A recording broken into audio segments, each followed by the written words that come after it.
ناظرین، کسی شخص نے اپنا مکان تعمیر کیا۔ جب مکان کی تعمیر مکمل ہو گئی تو اس شخص کا کوئی عزیز مکان دیکھنے کے لیے آیا۔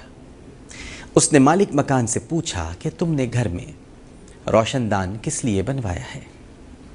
تو مالک مکان نے جواب دیا، تاکہ اس میں سے روشنی اور ہوا مکان کے اندر داخل ہو سکے۔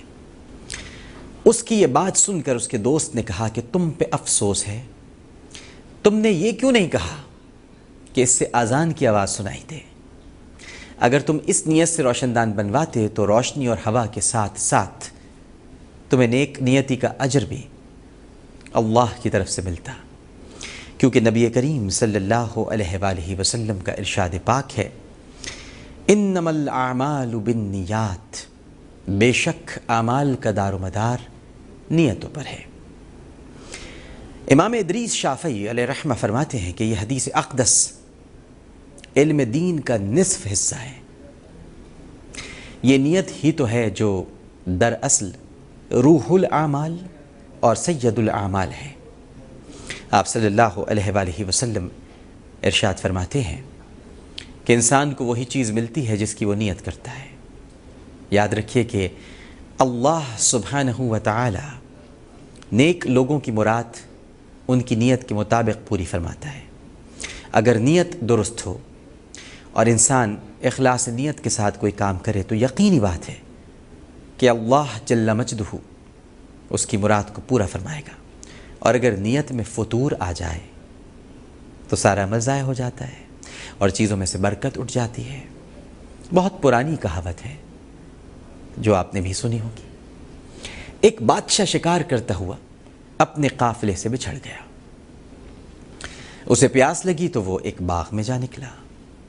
اس نے پانی طلب کیا تو باغبان کی بیٹی نے ایک انار توڑا اور اسے ایک برتن میں نچوڑا۔ وہ برتن اس انار کے رس سے بھر گیا۔ بادشاہ کو یہ دیکھ کر تعجب ہوا کہ صرف ایک انار میں اتنا رس کہ پورا برتن بھر گیا۔ اس نے اگلے روز اپنے شاہی دربار میں اس کا ذکر کیا اور کہا کہ ایسا باغ حکومت کی ملکیت میں ہونا چاہیے۔ اللہ کی قدرت دیکھیے کہ بادشاہ ایک دن پھر اسی باغ میں جا نکلا اور پہلے کی طرح پیاس بجھانے کے لیے پانی طلب کیا۔ باغبان کی بیٹی نے مہمان کے احترام میں پھر ایک انار توڑا، اس کو برتن میں نچوڑا، لیکن برتن خالی رہا۔ 3-4 اناروں کے رس سے وہ برتن بھر سکا۔ یہ دیکھ کر بادشاہ نے کہا، میں ایک دفعہ پہلے یہاں آیا تھا اور اس باغ کے صرف ایک انار سے برتن بھر گیا تھا، اب 3-4 اناروں کے رس سے بمشکل بھرا ہے۔ سادہ مزاج لڑکی نے جواب میں کہا، لگتا ہے کہ بادشاہ کی نیت بدل گئی ہے۔ یہ ہے ناظرین بری نیت کا انجام۔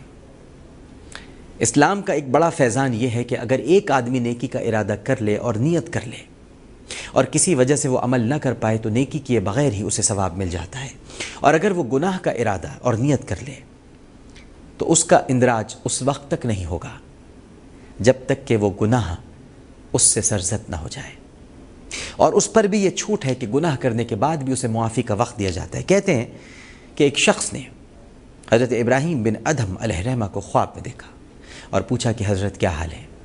آپ نے فرمایا کہ حق تعالی نے مغفرت فرما دی اور جنت عطا فرما دی، لیکن وہ جو میرا ہمسایہ تھا اور جھونپڑی میں رہتا تھا، وہ شخص اپنی نیت کی بنا پر میرے اوپر جو جنت میں بالا خانہ ہے اس میں اقامت پذیر ہے۔ سائل نے پوچھا، حضرت وہ کس طرح؟ فرمایا وہ اس طرح بھائی کہ اس کی خلوص دل سے یہ نیت تھی کہ اللہ مجھے اتنا وقت عطا فرمائے کہ میں ابراہیم بن ادھم سے زیادہ عبادت کروں، لیکن وہ عیالدار تھا اور زندگی میں کبھی اس کو ایسا موقع نہیں ملا۔ اللہ رب العزت نے سچی نیت کی وجہ سے اسے ابراہیم بن ادھم سے اونچا درجہ عطا فرما دیا۔